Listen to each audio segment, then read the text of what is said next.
Senhor Deus, Mestre Jesus, estamos aqui mais uma vez reunidos, Pai amado, nesta casa de orações, nesse hospital de almas, com a alegria imensurável de ter os nossos irmãos presentes em nossas atividades evangelizadoras. Pedimos a Ti, Mestre querido, que fortaleça a nossa fé, que nos tire as dúvidas que existem dentro de nós, que deixem reavivadas as leis da consciência, que saibamos, portanto, que não estamos sozinhos e que precisamos buscar a nossa reforma íntima. Proteja-nos, Pai, dai-nos força nesse momento de pandemia onde muitos dos nossos irmãos encontram-se internados. Protegei todos esses nossos irmãos que estão enfermos, protegei as equipes dos médicos, colaboradores, enfermeiros e todos aqueles que nessa árdua luta contra o Covid-19 tentam a todo custo manter os nossos irmãos aqui conosco. Orienta-nos, fazendo com que a mensagem do Evangelho de Jesus toque o coração de cada um e que nós possamos ter os bálsamos que buscamos nesta casa de orações. Muito obrigado, Pai. Esteja conosco hoje e sempre, e que assim seja. Nós iremos falar hoje, meus irmãos, do tema Sede Perfeitos. E quando a gente fala em ser perfeito, obviamente, a gente precisa ter alguns aspectos a serem abordados, principalmente porque quando Jesus esteve aqui na Terra, ele mostrou aos seus irmãos, a todos aqueles que o seguiam, que nós necessitávamos colocar em prática os ensinamentos de Deus. Então, nós já temos uma concepção de que nós temos algumas características de descendência divina. Fomos criados pelo Pai, tivemos a oportunidade dos exemplos dados por Jesus, e certamente, através desses exemplos, nós podemos edificar a nossa construção moral, que não vai ser do noite para o dia. Não conseguiremos ser perfeitos numa única encarnação. Apesar de termos ouvido Jesus falar muitas vezes para os seus evangelistas: vós sois deuses, vós sois o sal da terra, vós sede perfeitos, mas nós sabemos que ainda temos muito a caminhar. Jesus disse para a gente que nós poderíamos fazer muito mais se acreditássemos em nós mesmos, que poderíamos remover montanhas, que poderíamos modificar aquilo que está ao nosso redor. Mas para que a gente possa entender o que é que realmente significa o termo sede perfeitos, a gente vai ter que preocupar, primeiramente, em nos modificar. Esta é a grande sacada. Sede perfeitos, constituído pelo Mestre Jesus, é nos convidar à nossa mudança, nos convidar a sermos pessoas do bem, nos convidar a fazer com que a nossa conduta seja alvo e digna de elogios por parte de Jesus, por parte de Deus, nosso Pai. Fomos criados simples e ignorantes, fomos criados sem o conhecimento, fomos criados sem as percepções que hoje nós temos. E à medida que a gente vai evoluindo moralmente, a gente vai se aproximando mais dessa perfeição relativa, porque a perfeição absoluta, ela só pertence a Deus. E já que Deus nos deu a oportunidade de crescermos a ponto de atingirmos a perfeição absoluta, a perfeição relativa, a gente precisa aproveitar essas oportunidades. Muitas vezes nós achamos que precisamos de eventos grandiosos para isso. E nós podemos colocar em prática que crescemos moralmente nas pequenas coisas. Um sorriso para aquelas pessoas que muitas vezes se sentem invisíveis, um aperto de mão, um ombro amigo, um conselho a um filho, a uma irmã, uma divisão de fardos pesados por parte daqueles que vivem envolvidos em muitas dores e enfermidades. Isso é ser perfeito. Isso é procurar essa perfeição relativa que Jesus trouxe para nós há mais de 2000 anos. Se o nosso destino é essa perfeição relativa, façamos por bem aproveitar essa oportunidade que Deus nos deu nessa reencarnação. Temos um distanciamento entre o que é ser perfeito relativamente e que a gente precisa diminuir este espaço. E como é que a gente consegue fazer? A gente consegue diminuir a distância da perfeição relativa praticando aquilo que o Evangelho nos ensina. Praticando aquilo que está preconizado no Evangelho de Jesus, que veio à Terra numa condição muito difícil para ele, no espírito de luz, para nos mostrar o caminho da correção. Muitas pessoas atingiram esse patamar. Muitas pessoas ouviram o que Jesus ensinou e começaram a segui-lo de maneira correta e alinhada. Outras não. Que grupo nós fazemos parte? A princípio, nós estamos fazendo parte daquele grupo que busca o progresso, aqueles que buscam aproximar-se das leis divinas e o respeito a elas. É isso que a gente está fazendo. Se nós, numa segunda-feira à noite, estamos aqui nesta casa de orações, certamente, os momentos que nós antecedemos esta visita foram preparados pela espiritualidade maior, que está aqui conosco. Os nossos irmãos, os nossos bons espíritos, os nossos anjos guardiões, estão aqui conosco nessa casa, nos acompanhando. O convite de Jesus é simples. Jesus nos convidou. Vamos nos melhorar? Vamos tentar ser pessoas do bem, vamos ser irmãos, vamos enxergar no outro aquele que certamente vai ombrear conosco durante a jornada inteira. É isso que Jesus espera de nós. Somos imperfeitos, somos falíveis. Ninguém espera que numa única encarnação possamos fomentar mudanças de caráter muito abrangentes, porque a gente não vai conseguir. O nosso desafio é tentar modificar as nossas mazelas morais, uma de cada vez. O problema consiste em a gente querer resolver todos os nossos problemas de uma só tacada, e nós não vamos conseguir. Nós somos detentores de mazelas morais e que elas serão, ao longo do tempo, dirimidas. A gente vai conseguir eliminá-las, mas não é tudo de uma vez. E a gente tem que ter paciência. A gente tem que ter resignação, a gente tem que ter muita fé. É assim que a gente deve fazer. O nosso tempo é muito importante. O nosso trabalho na seara do bem é muito importante. E se eu não consigo, por exemplo, ajudar nas atividades da casa espírita, que eu faça da minha casa a extensão da casa espírita. Que eu seja um verdadeiro espírita tentando a mudança dentro da minha família. Procurar me melhorar. Porque quando o nosso exemplo consegue refletir no outro, ele se sensibiliza e começa a procurar fazer a mesma coisa. E não precisamos ficar gritando o que fazemos. Não é necessário. As pessoas notam as nossas mudanças. Aqueles que nos cercam notam as nossas modificações. E essas modificações elas são de médio e longo prazo, não acontece da noite para o dia. A gente não vai conseguir mudar da noite para o dia. Emmanuel, na obra Segue-me, ele fala exatamente sobre isso, que a gente tem que ter essa paciência. Emmanuel diz assim: do acervo da pedra bruta nasce o ouro puro, do cascalho pesado nasce o verdadeiro diamante. Então a gente vai ter que ser lapidado, a gente vai ter que fazer as coisas passo a passo, a gente tem que ter esta percepção.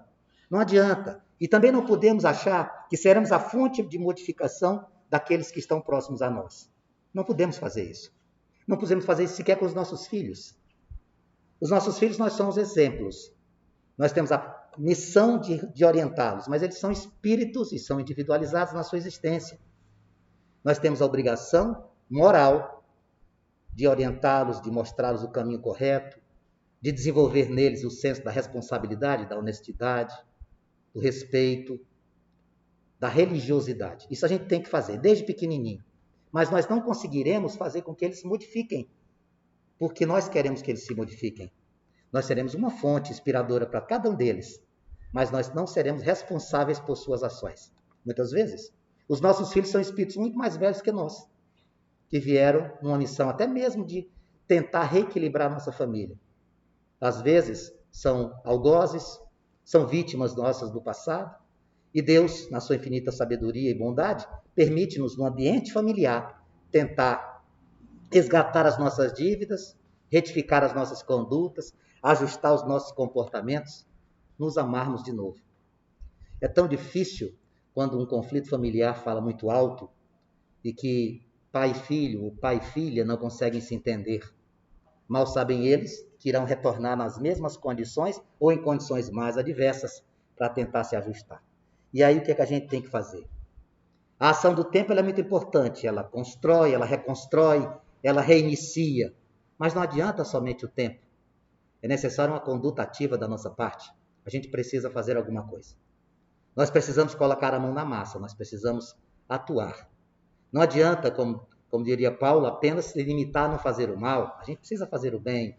A gente precisa se entregar integralmente na condição de evangelizadores. Na seara do Cristo, nós somos os seus operários. A gente precisa, a cada dia, colaborar com um tijolinho, 2 tijolos, etc. A gente tem que fazer isso.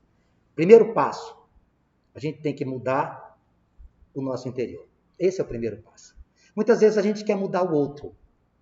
Apontamos defeitos, fazemos um rol de falhas, algumas imperfeições, e quando, na verdade, isso só remete às nossas próprias falhas, porque normalmente quando a gente aponta as falhas de alguém, nós estamos nos vendo como se fosse um espelho.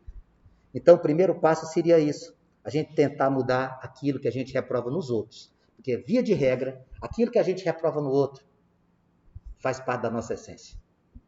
Fulano é muito invejoso, fulano fala mal do outro, fulano é desonesto, fulano calunia, comete injúrias, e aí no fundo você está se vendo. E aí o que a gente tem que fazer? É um primeiro toque que a gente pode buscar, uma primeira percepção. Os erros dos outros não são referências para nós. Nós precisamos olhar para nós mesmos e dentro de nós mesmos encontrar as nossas falhas. E essa evolução, ela é lenta. Ela é muito lenta, não é rápida. Quantas encarnações nós já tivemos? Quantas oportunidades já foram dadas pelo Criador para que a gente já estivesse nesse patamar evolutivo? Certamente foram muitas. E se nós estamos aqui juntos, reunidos nesse instante, nós estamos no mesmo patamar evolutivo, estamos com passos muito próximos uns dos outros, por isso que estamos juntos aqui. Nós somos muitas vezes envolvidos pela sombra do passado. Sofremos por coisas que não podemos modificar, ou seja, ficamos atrelados às situações que já foram vividas anteriormente, fatos pretéritos que eu não vou poder modificar. E também consigo sofrer por aquilo que ainda não aconteceu. Como é que se pode atingir a perfeição relativa de alguém que vive preso ao passado por algo que não pode modificar e que sofre pelo futuro por algo que ainda não aconteceu? Sejamos mais sensatos. Vamos viver o hoje. Vamos tentar descobrir aquilo que a gente precisa fazer hoje. A natureza não dá salto, só nessa evolução também não vai dar, e a gente precisa buscar isso. Se as nossas repetições no presente demonstram as nossas fraquezas passadas, vamos tentar modificar isso.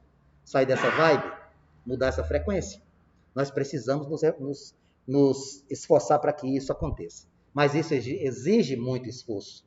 E o esforço maior, primeiramente, é reconhecer as nossas deficiências morais. Reconhecer as nossas falhas. Talvez isso seja o grande desafio para cada um de nós. Muitas vezes a gente convive com uma situação que nos aflige e não conseguimos descobrir que o maior dos nossos inimigos, a fonte causadora das nossas angústias, está dentro de nós mesmos. Se eu sei que eu tenho uma trajetória de superação, que eu tenho uma trajetória que me leva a buscar maior serenidade, maior crescimento moral, e eu sei que muitas coisas me favorecem a isso, dentre elas, conhecer essa doutrina que tanto fortalece a nossa espiritualidade, que tanto nos orienta, que abre portas, que esclarece, né? Que não promete a salvação, porque não se promete nada dentro da doutrina. A doutrina ela é muito esclarecedora. Então, se eu tenho esse instrumento que me permite isso, e que me ensina o tempo inteiro, seja bondoso para com seu irmão, seja benevolente, pratique a empatia, seja mais próximo, por que não fazê-lo? Por que insistir no erro? Por que muitas vezes a gente consegue, dentro daquilo que se apresenta para nós, escolher a pior das opções? É porque ainda somos muito, muito endurecidos. Estamos num processo de aprendizagem. Essa passagem na Terra é uma grande aula, é um grande aprendizado. É o que a gente está fazendo aqui. E a gente precisa tomar como referência alguns pontos que são as nossas fontes de luz. Questão 625 do Evangelho, do Livro dos Espíritos, perdão. Kardec pergunta qual seria a nossa referência moral, o que é que a gente poderia buscar como referência, como modelo, como guia. E a resposta foi muito clara, muito direta. A nossa referência é Jesus. Né? A nossa referência é Jesus. A gente tem que ter Jesus como o nosso modelo. E aquilo que Jesus trouxe para nos ensinar são as leis do Pai. Jesus trouxe, através dos seus ensinamentos de moralidade e amorosidade, as leis divinas. Ele trouxe para nós um exemplo de como proceder e trouxe, através dos seus ensinamentos, as leis divinas do nosso Pai. Então, se nós temos isso, a gente vai entender o quê? Eu não vou ser perfeito como Deus, porque a perfeição absoluta eu jamais vou atingi-la. Mas eu tenho que buscar essa tal perfeição relativa que Jesus ensinou que nós vamos ser um dia perfeitos, relativamente. Exatamente isso que a gente tem que fazer. A meta de cada um de nós aqui é a perfeição relativa. Não é a busca da felicidade, porque nós não sabemos nem sequer o que é ser feliz. Às vezes nós estamos vivendo um momento de felicidade e não reconhecemos. Passamos a vida toda vivendo momentos felizes, enquanto os nossos filhos estão perto de nós, todos com saúde, a gente conseguindo assistir um filme juntos com a família, um prato, um jantar. Somos felizes e não reconhecemos. Aí depois, quando está velhinho, descobre. Nossa, eu era feliz e não sabia. Aproveite esses momentos. Os momentos oriundos de felicidades, em função das nossas paixões materiais, eles são muito, muito efêmeros. Um carro novo só te dá prazer na hora que você sai da loja. A casa nova vai te dar prazer durante pouquíssimo tempo. A roupa nova só enquanto você não usou. Os momentos felizes que nós temos e que são poucos, eles são muito, muito importantes se a gente conseguir enxergá-los nas pequenas coisas. Essas situações, elas são apresentadas para nós e muitas vezes a gente fecha os olhos. Aí a gente fica o tempo todo se vitimizando. Eu não sei porque aconteceu isso comigo. Caminho rumo à perfeição tem um norte, tem uma referência. É Jesus. Se eu tenho essa referência, se eu tenho esse caminho, então eu vou ter que adotá-lo. E Jesus ensina desde o momento que chegou aqui na Terra. Amemo-nos uns aos outros. Vamos aprender a nos amar. Até mesmo aqueles que são nossos desafetos, os nossos inimigos, a gente tem que aprender a amá-los. Grande desafio. No capítulo 17 do Evangelho, que a gente está trabalhando hoje, do Sede Perfeitos, tem uma passagem que eu fiz questão de pensar que diz assim: amai os vossos inimigos, fazei o bem aos que vos odeiam, e orai pelos que vos perseguem e vos caluniam. Porque se amais somente aqueles que vos amam, que recompensa haveis de ter? Os publicanos também não fazem o mesmo. E se saudardes apenas os vossos irmãos, que fazeis de especial para com os outros? Os gentios também não fazem assim? Sede, pois, vós outros, perfeitos como o vosso Pai Celestial. Então, Jesus, lá naquela época, há mais de 2000 anos, já dizia: amai os vossos inimigos. Ele já começa afirmando que a gente vai ter, na nossa jornada, inimigos. Ele não disse: você tem algum? Não, ele já disse: amai os vossos inimigos. Menores ou maiores proporções, nós vamos tê-los. E a pergunta que não deixa de ser feita: quem são os nossos inimigos? Os nossos inimigos não precisam estar efetivamente na condição de indivíduos. Nós podemos ter inimigos que não necessariamente são pessoas. Se a gente der uma olhada aqui ao nosso redor, a gente vai conseguir perceber que existem outros inimigos que não necessariamente precisam ser espíritos encarnados ou desencarnados. Se eu começar a citar alguns aqui, você vai concordar comigo. A desestrutura familiar é um grande inimigo. O orgulho é um grande inimigo. A violência é um grande inimigo. A exploração de qualquer natureza é um grande inimigo. A corrupção na política é um grande inimigo. A intolerância é um grande inimigo. O racismo é um grande inimigo. A homofobia é um grande inimigo. A misoginia é um grande inimigo. A intolerância é um grande inimigo. Todos eles não estão encarnados. Não são indivíduos. São valores ou desvalores. Então, se a gente analisar isso com calma, a gente vai perceber que não necessariamente para ser meu inimigo é aquele que eu briguei. Não, não é aquele só. São situações. A sociedade ela vai, muitas vezes, identificar esses problemas que nós temos. Mas é muito comum que nós, olha só, nos acomodamos com as situações. Deixa para lá. Você viu lá, agredindo a esposa aqui do lado da nossa casa. Ele está batendo na mulher, está batendo nos filhos. Eu acho que eu vou ligar para a polícia. Eu falo assim, não, ninguém mete a mão, ninguém mete a colher em briga de marido e mulher. Claro que metemos a mulher. Temos que meter a colher, a faca, só o instrumento da cozinha, tá? Nós precisamos interferir, senão ele vai matar essa mulher. Nós precisamos fazer a nossa parte. Essa coisa da indiferença com a dor do outro não existe. Então a sociedade de uma maneira geral, ela sabe identificar esses problemas, mas ela prefere se omitir. Ela prefere ficar longe. E aí fica, o inimigo está aqui, ele reside nessa situação, naquele contexto, mas ninguém quer fazer nada para resolver. Vai deixando, vai empurrando com a barriga. Por quê? Porque a gente precisa aprender a amar o outro. Que tal a gente aprender a nos amar? Nesse contexto, muita coisa se resolveria. Muita coisa se resolveria. Se eu descubro que o meu maior inimigo são estas situações e não estas pessoas, vai ser muito útil para mim. Vai ser muito útil para mim. Às vezes o camarada diz, eu odeio o meu patrão. Quando, na verdade, o ódio que ele tem é por não gostar de trabalhar. Então, qualquer lugar que ele for vai ser difícil. Você deve conhecer pessoas que mudam de ambiente de trabalho várias vezes. E cada vez que vai, ela diz, não dá certo, lá não presta. Aí vai para outro trabalho. Não dá certo aqui. Aí vai para outro. Nossa, não tem um que preste. Chega-se à conclusão que o problema não são os ambientes. O problema está em relação a essa pessoa que não consegue se ajustar em nenhum lugar. E aí, o que é que a gente tem que fazer? A gente tem que tentar se modificar. Esperar voltar uma outra encarnação? Não, tem que fazer isso agora. É muito triste ver as pessoas que sofrem e que querem dividir o seu sofrimento com os outros, mas não no intuito de resolver o seu problema, mas principalmente querendo que o outro tenha problemas iguais aos seus. Isso é muito triste, porque você não resolve o seu problema e, sem perceber, traz uma condição desfavorável para outro, que às vezes quer até lhe ajudar. Não é possível a gente viver desse jeito. Às vezes a gente causa o mal até sem perceber. Algumas palavras proferidas, algumas condutas inadequadas, alguns conceitos, alguns julgamentos, a gente não tem o direito de julgar ninguém, e quer ser perfeito julgando a ação do outro. Ai de quem julgar aquilo que eu faça. Porém, eu me sinto na condição de magistrado querendo julgar tudo que o outro vem a fazer. Isso é se afastar da perfeição relativa.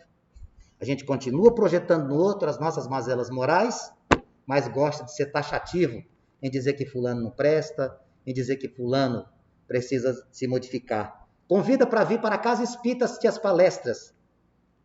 Ó, vou te levar lá para tu resolver os teus problemas, como se não tivesse. Ah, mas você vem aqui, você está como palestrante. Isso aqui é para poder diminuir o meu fardo de erros do passado. O pai me deu a oportunidade de conhecer a doutrina espírita e disse assim, ó, vai lá, diminui um pouco das tuas dívidas, né? Retifica um pouco das tuas condutas inadequadas. Vai saber o que eu fiz no passado? Vamos saber o que é que nós fizemos? E é bom a gente não saber, né? Porque aí a gente não vai ficar sofrendo por isso. O véu do esquecimento nos poupa disso. E a gente vai continuar sendo inseguro, a gente vai continuar tendo medo de ter algumas decisões, algumas tomadas de atitude. Por quê? Porque ainda nos falta humildade com relação a algumas coisas. Às vezes falta o respeito para com alguma pessoa. A gente não tem o direito de achar que somos melhores do que ninguém. Nunca faça isso, né? Todo mundo tem algo a nos ensinar. Cada um tem a sua história, né? Cada um tem a capacidade de ensinar alguma coisa. Nunca ache que saiba tudo. Nunca se ache principal dentro de qualquer estrutura. Nunca se ache melhor do que o outro. Nunca faça isso, porque senão você vai sofrer bastante. A gente precisa se aceitar na nossa condição de espíritos ainda em formação moral e intelectual. E temos também que aceitar que os outros têm muito a nos ensinar. Muito a nos ensinar. Muitas vezes você tem alguém com um fardo de conhecimento enorme, intelectualmente avançado e moralmente numa condição rasteira. Não necessariamente a cultura anda de mãos dadas com a moralidade. Então, aprenda naquelas pessoas mais humildes, que ali a gente tem fontes inesgotáveis de aprendizado. Se o pai quer que a gente seja um ser perfeito, a gente tem que começar por aí. Temos que nos amar, temos que amar o outro, temos que nos respeitar e temos que nos ver como irmãos. Joana de Ângeles cita isso em uma de suas obras, Psicografia de Divaldo Franco, que ela cita que nós vamos buscar a perfeição, mas ai daqueles que pensarem que irão atingir a perfeição divina, a perfeição absoluta, porque ela pertence a um só, a Deus. Joana de Ângeles diz assim, nenhuma possibilidade existe de alguém ser perfeito, como perfeito é o vosso Pai Celestial. Não obstante, se pode inferir que é possível despojar-se do primarismo como diamante.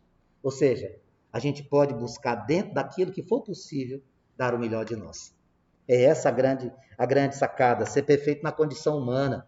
Não esperar ser alguém iluminado como Chico Xavier, como o próprio Divaldo, como Madre Teresa. Nós não vamos chegar nesse patamar. Um dia, quem sabe, mas não agora. E dentro daquele nosso universo, daquilo que orbita na nossa vida, vamos tentar aproveitar. Vamos tentar fazer da nossa vida alguma coisa que vale a pena.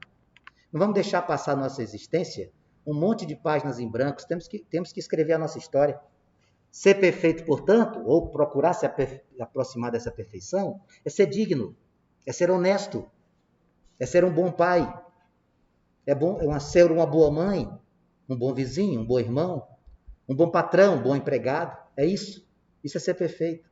É ter os ensinamentos de Jesus dentro de nós, respeitar o Criador, é entender com benevolência os problemas dos outros, temos empatia para com os outros, sabemos entender que muitas vezes o não que Deus nos dá é o sim que precisávamos, né? Aprendemos a ser resignados. Ser desperfeito é isso, é o que o Pai Celestial espera, essas condutas, e nós sabemos como temos que fazer. Esse é o grande X da questão. Nós sabemos o que fazer. Se nós sabemos o que fazer, por que é que a gente fica adiando? Por que é que a gente entende que a perfeição relativa é algo possível e a gente fica protelando? Por que é que a gente, às vezes, descobre uma realidade que está à nossa frente e a gente fica empurrando literalmente para o dia seguinte? É porque ainda estamos envolvidos num ambiente de muito egoísmo, de muito orgulho, né? Uma condição de falta, que falta a cada um de nós a possibilidade de enxergar que a gente tem que dar um passo atrás para poder recomeçar. É isso que a gente precisa fazer. Se a gente encontra uma doutrina como a doutrina espírita que nos mostra esse caminho, tudo se facilita para a gente. E o detalhe mais importante é o esclarecimento. Não é nenhuma promessa de paraíso que a doutrina espírita nos faz. Não é nenhuma promessa de você vai conseguir galgar determinada situação que a doutrina nos faz. O que ela nos faz é nos mostrar que existem antídotos para quando a gente descamba para o lado errado. E os antídotos são a benevolência, o amor ao próximo, a indulgência, a abnegação, a entrega. Sem amar ao próximo, meus irmãos, nós não vamos a lugar nenhum. Não existe homem de bem se ele não tiver pelo outro amorosidade. Não vai acontecer nunca. Se a gente começar a fazer interrogatórios a nós mesmos, nós vamos descobrir muitas vezes que nós erramos em alguma coisa. Que situação mais constrangedora você chegar numa agência bancária, passar por aquela roleta lá, tem um guarda, ele te dá bom dia e você passar direto. Que feio. E você se acha perfeito. Fazer com que uma pessoa se sinta invisível, não faça isso nunca. Você não vai querer que isso façam com você. Essas coisinhas pequenas que a gente nem percebe. Chegar num ambiente, fala com o gerente, mas não fala com o porteiro. Chegar numa loja, fala com a dona, mas não fala com a vendedora. Por quê? O que você está fazendo? Que arrogância é essa? Que orgulho é esse que vai te afundar? Enxerga primeiro que você é tão pequeno quanto o outro. Nós somos muito pequenos. Nós somos pequenos e nós estamos em uma condição uniforme. Não temos o direito de fazer isso com ninguém. Vamos fortalecer a nossa fé, vamos aprender a amar o próximo, vamos ser útil às pessoas. Aqueles que nos procuram, se queixando de algum problema, nunca diga que você não tem solução. Às vezes ele não está te pedindo nada. Eu estou convivendo com uma situação de uma jovem que eu conheço desde criança, que está passando por um processo depressivo gigante, né? Processo depressivo gigante, eu já pedi para que ela viesse para o centro, para a gente poder fazer com ela um tratamento, um acompanhamento, em função da sua religião ser diferente, e existem vários obstáculos, ela preferia não vir em função de sua família. E a gente se limita a fazer orações por ela e tenta mostrar para ela que a situação que ela vive nesse momento é uma situação muito difícil, porque nós somos influenciados por espíritos, né? E essas influências podem ser benéficas e elas podem ser maléficas. A gente sabe que nada acontece sem a permissão de Deus, mas nós temos alguns irmãos mais endurecidos, os nossos algozes ou nossas vítimas do passado, que se nós não estivermos vigilantes, elas se aproximam. E aproximar-se da perfeição passa por isso. Se uma pessoa me procura numa situação como essa, eu não sou psiquiatra, mas eu tenho um ombro, eu posso me oferecer para ouvi-la. Muitas vezes só querendo só ouvir, ser ouvida. Não está pedindo nada. Eu só quero ser ouvida. Eu só quero me sentir viva antes que passe pela cabeça desta pessoa dar cabo à sua própria vida. E infelizmente isso acontece. E acontece muitas vezes. E a gente fica se preocupando. O que é que a gente poderia fazer para sermos mais próximos da perfeição? Que tal nos colocarmos à disposição dessas pessoas menos favorecidas, desses enfermos da alma que estão sofrendo tanto? É isso que a gente pode fazer. Rumar para a perfeição passa por ajudar os outros. Passa por pensar nos outros antes de nós. Agora, o sujeito que é egoísta, que é orgulhoso, que coloca a empáfia na sua própria testa, não vai entender isso. Jamais. Ele não vai conseguir. Cada dia que passa, esse sujeito que é mais orgulhoso, mais egoísta, ele se afasta desse patamar de perfeição relativa que a gente precisa. Quem quiser aproximar-se dessa perfeição relativa, tem que se doar. Nós precisamos nos doar. A gente precisa se afastar do egoísmo, se afastar do orgulho e começar a nos doar aos outros que precisam de nós. Precisamos ser mais indulgentes com as fraquezas do outro, precisamos ser benevolentes com os demais, precisamos ser indulgentes e precisamos também que os outros sejam conosco. Atira pedra quem nunca errou. Jesus já ensinou isso lá atrás, naquela situação que ele viveu, com um grande ensinamento para nós da mulher adúltera. Quem não errou aqui, quem não tiver errado pode jogar a primeira pedra, e ninguém vai jogar. Quem se aproxima da perfeição relativa não se sente bem porque o outro errou. Não tem prazer em ficar apontando o dedo para o erro do outro. Não, muito pelo contrário. Ele vai tentar ajudar. Quem quer se aproximar da perfeição relativa precisa esquecer esse lado de juiz, de algoz, de dono da verdade, que nós não somos. Estamos aqui numa situação temporária, passageira, e muitas vezes, para sermos perfeitos, o Pai nos dá provas muito difíceis. E dentre essas provas muito difíceis, nós temos a pobreza e a riqueza. Dois extremos dentro do aspecto econômico e que são grandes desafios. A pobreza no sentido de você ser resignado com a sua condição e tentar modificar aquele contexto sem ficar reclamando de Deus. E a riqueza, lembrar que você não é dono de nada, que você é um mero condutor de bens que não te pertencem e que quando você voltar para a parte espiritual, você vai deixar tudo aqui. A única coisa que vai servir é para dividir a tua família quando tu desencarnar. Se nós não tivermos a percepção que estas provas são oportunidades de nos aproximar da perfeição relativa, nós estamos perdendo tempo, meus irmãos. Nós estamos perdendo tempo. A gente precisa entender que a gente pode usar dos bens materiais que Deus nos permitiu temporariamente tê-los aqui, porém, sem excessos. Sem fazer uso da condição financeira para atingir os gozos das paixões materiais que muitas vezes a gente deixa aflorar dentro de nós. Aí a gente está fazendo tudo errado. E não adianta reclamar de novo, porque da mesma forma que Deus nos dá, Ele nos tira. Então, o Espiritismo, essa doutrina maravilhosa, ela nos mostra esses resultados possíveis de acordo com a nossa condição. E não espera que aconteça, ela já antecede. Ela já diz para a gente, eu não sou uma nova moral. O Espiritismo nunca se disse como uma nova moral. A doutrina espírita não vem instituir uma nova moral. A moral do Cristo é a mesma. O que o Espiritismo veio foi esclarecer, mostrar para nós como é que a gente deve fazer. Se a gente conseguir aprender isso, aí tudo bem. Porém, muita gente não aprendeu. Muita gente insiste em manter-se no erro. E aí, quando nós menos esperamos, já está na hora de voltar para casa. Quando eu digo voltar para casa, é voltar para o mundo espiritual. E esse momento pandêmico, nós estamos vendo muitos dos nossos entes queridos voltarem para casa mais cedo. Nos últimos 10 dias eu perdi 2 amigos de muitos anos. E eu estou com 2 professores, amigos de muitos anos, em situação de gravidade, ambos entubados. O doutor Elício está nessa situação, que é o promotor de justiça, que foi levado para Cuiabá no sábado. Então, são situações que são momentos de reflexão. Tudo em função do que Jesus quiser que aconteça. O outro, também professor da VEC, quem tiver algum vínculo com a VEC aqui vai saber quem é, Dr. Valdir. São 2 professores do curso de Direito, ambos estão com Covid, ambos estão entubados na UTI em Cuiabá. E esse momento a gente aproveita essa energia, essa presença de bons espíritos para pedir a Deus que, se for do merecimento de ambos, que eles possam se recuperar o mais rápido possível e voltar ao seio da sua família. Para que a gente possa fechar a nossa reflexão de hoje, nós trouxemos aqui, dentro do capítulo de número 17 do Evangelho, a parábola do semeador. É uma parábola curtinha, mas que tem uma lição de amorosidade e de comportamento adequado fantástica.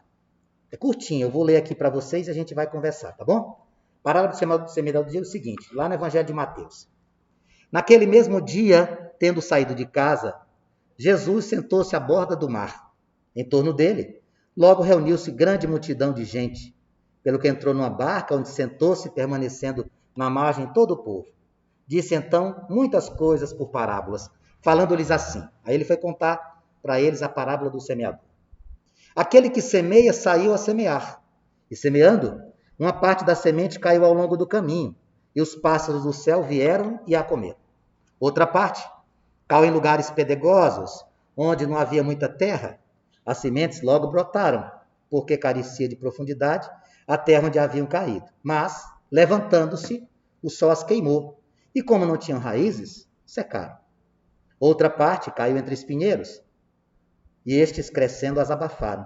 Outra, finalmente, caiu em terra boa e produziu frutos, dando algumas sementes 100 por 1, outras 70 e outras 30. Ouça quem tem ouvidos de ouvir.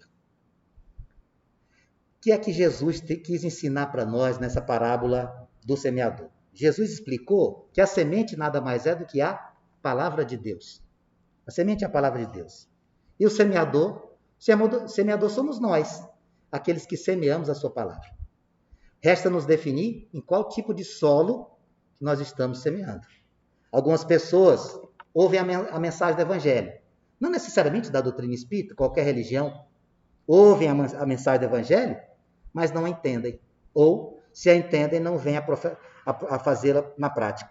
Essas pessoas, elas são como a semente que caiu lá no caminho, que foram comidas pelos pássaros, né? Elas estavam à disposição, mas não foram utilizadas.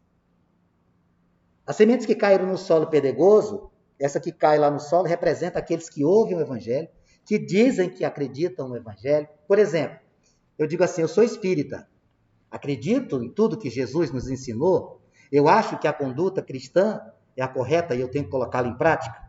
Só que na hora que enfrenta qualquer problema, desaba, cai, porque não tem uma fé fortalecida, porque não acredita que aquilo que está acontecendo conforme a vontade do Pai.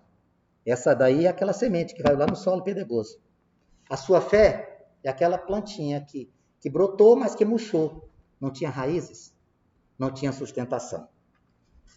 Essas pessoas, nesta condição, ouvem o Evangelho, mas não dão a ele a devida importância. Conhece o Evangelho, conhece a doutrina, conhece outras religiões, mas não dão a ela a devida importância. Em vez de se dedicarem àquilo que foi apresentado por Jesus, se aproximarem dos valores morais e espirituais, se deixam levar pelas paixões materiais. Essas sementes também podem cair em solo fértil. O que seriam essas sementes do solo fértil? São aqueles que ouviram a palavra de Jesus, são aqueles que conseguiram compreender como é que nós teríamos que continuar a viver com a condição de acreditar em Jesus, de fazer com que a nossa vida seja pautada nos seus ensinamentos. Resultado da nossa vida é uma colheita, é o que nós semeamos para nós. Os apóstolos de Jesus, os seus discípulos, eles não eram solo fértil no começo. Nós tivemos discípulos que negaram Jesus, nós tivemos discípulos que traíram Jesus, nós tivemos várias situações. O que é que aconteceu com o passar do tempo? Eles tinham falhas? Tinham. Eles tinham dúvidas? Tinham. Tinham incertezas? Também. Como todos nós. Mas o que é que aconteceu? À medida que o tempo foi passando, eles foram deixando o seu solo mais fértil. As suas vidas foram se apresentando em condições tal que o Evangelho passou a ser a sua própria existência. Outras pessoas daquela época ouviram os ensinamentos de Jesus e nem por isso seguiram. Paulo ouviu o ensinamento de Jesus. Paulo, que era um solo árido, pedregoso, passou a ser um solo fértil. Então, quem vai definir a condição do nosso solo são as nossas ações, os nossos corações. É assim que a gente tem que fazer. Todos nós recebemos a mesma mensagem, aquela que está aqui no Evangelho de Jesus. O que é que vai fazer a diferença? É aquilo que a gente traz dentro do nosso coração. É assim que a gente tem que se portar. Não somos perfeitos, mas podemos buscar isso. Sede perfeitos, como disse Jesus. Essa perfeição relativa, que começa reconhecendo os nossos erros, que passa em compreender que todos somos irmãos, que passa na amorosidade e na doação. Se nós conseguirmos enxergar isso, e se essa mensagem chegou a tocar o coração de cada um de vocês aqui, significa dizer que a missão foi cumprida. O fato de trazermos um tema do Evangelho segundo o Espiritismo é um convite à reflexão. E sempre que nós somos convidados à reflexão, certamente, bons espíritos se aproximam de nós. Somos, então, o sal da terra. Somos a luz do mundo. Nós somos deuses. Já dizia Jesus. Vamos orar? Senhor Deus, Mestre Jesus, gratidão. É assim que a gente pode resumir esse momento que estamos juntos aqui na nossa casa Espírita Allan Kardec. Que bom estar aqui de volta, mestre. Há 18 meses afastado desta casa, que faz parte da nossa existência, que nos equilibra, que nos traz paz, serenidade, que ajusta as nossas condutas. Como nós precisamos dessa condição, Pai. Como o Centro Espírita Allan Kardec nos favorece nesse sentido. Boas energias, bons pensamentos, bons fluidos. É assim que nós devemos fazer com todas as nossas ações. Nesse momento de dificuldade, onde muitos dos nossos irmãos sofrem, façamos o nosso melhor. Sejamos multiplicadores do Teu Evangelho. Que a cada um que se apresente nos seus mais diversos aspectos de dor, de desespero, de desconforto, que a gente possa ser um porto seguro. Começando por nossas casas. Sejamos o porto seguro da nossa família. Sejamos o melhor pai possível, a melhor mãe possível, o melhor irmão, a melhor esposa, o melhor marido. Sejamos a tua luz, Jesus. Sejamos multiplicadores do Evangelho de Jesus, exemplos vivos da doutrina espírita. Obrigado, Pai amado. Esteja conosco hoje e sempre, e que assim seja.